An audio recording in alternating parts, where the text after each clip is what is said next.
Right here, I'm teaching Darrion Dixon how to deal with a bully in the ring. You see how my movements are kind of a little bit erratic.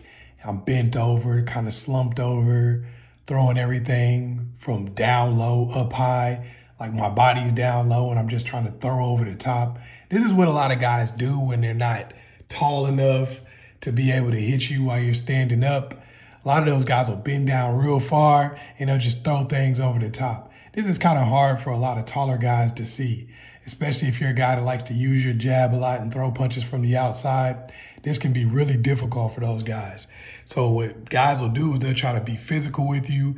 They'll try to just put a lot of mental pressure on you throughout the entire fight, throwing a lot of scooping punches, wide stuff, hitting you with jabs that are coming from all different types of angles, hooking behind the jab, throwing a lot of overhands. And a lot of those overhands will catch you coming out. So what I'm doing is really just trying to make him feel uncomfortable while I'm occupying a lot of his space.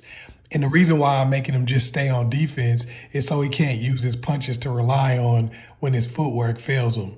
That way, when he gets in the ring, he'll actually be a little bit better with his footwork to put him in a position to punch as much as he wants to get good shots off without worrying about getting hit back. This is really just showing them, hey, what can hit me from the outside and what can't. What shots can hit me and what can't. You see right there, I got real physical with him.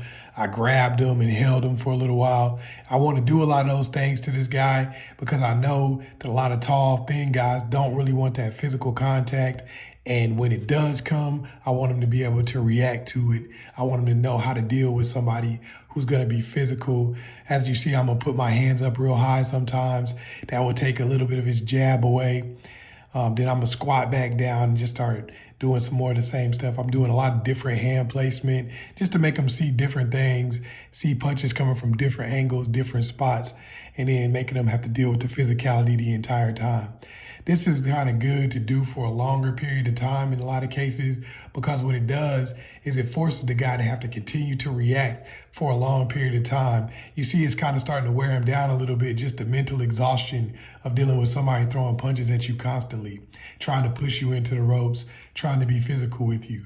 This makes it to where you start becoming a little bit more comfortable when you are on defense because now you know what you can see coming, you know what's really close to you and what you don't even have to react to. Which style was the hardest?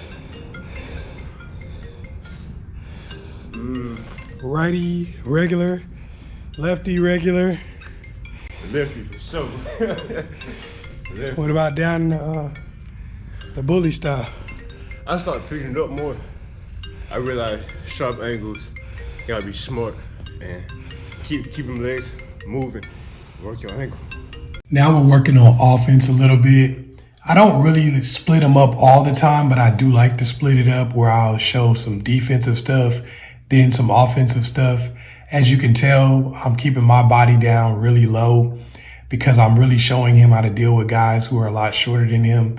He's a tall fighter. He's about 5'11" for the 125 weight class, so he's pretty tall for that weight class. He's usually standing about a head over top of his opponent, or maybe even more sometimes.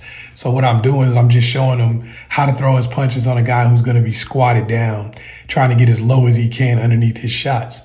A lot of times the guy will bend his knees and get super low, so he's down to about his chest. So I'm just showing him how to throw his jab and deal with guys like that who are also coming forward and trying to shorten his punches up. This is what a lot of smaller guys will do to you. They'll try to shorten your punches up as they're coming in, stop you from throwing those long right hands and long jabs. It's actually a really good strategy. They'll also try to move their head quite a bit to make you miss so that you'll be waiting on them until they enter into your space. Then, of course, you won't be able to throw your long shots anymore. So that's what I'm doing with him. A whole lot of moving my hands around. Right now, I'm kind of instructing him, hey, you got to make sure you keep moving, giving me sharp angles so I'm not standing in front of you the entire time. You want to get on the side of the guy's face so that you can land some of your shots without having to worry about something coming back. I tell them all the time that proximity is all about the hands. If you can get a guy's hands pointing away from you, that means he cannot hit you. If a guy's hands are pointing towards you, it doesn't matter how far away you are or how close you are, he's going to always be within 1 or 2 steps away from you so that he can get his shots off. But if you make him have to turn constantly, it doesn't matter how close you seem, he might as well be in Africa or somewhere far away because he's not going to be able to get his shots off.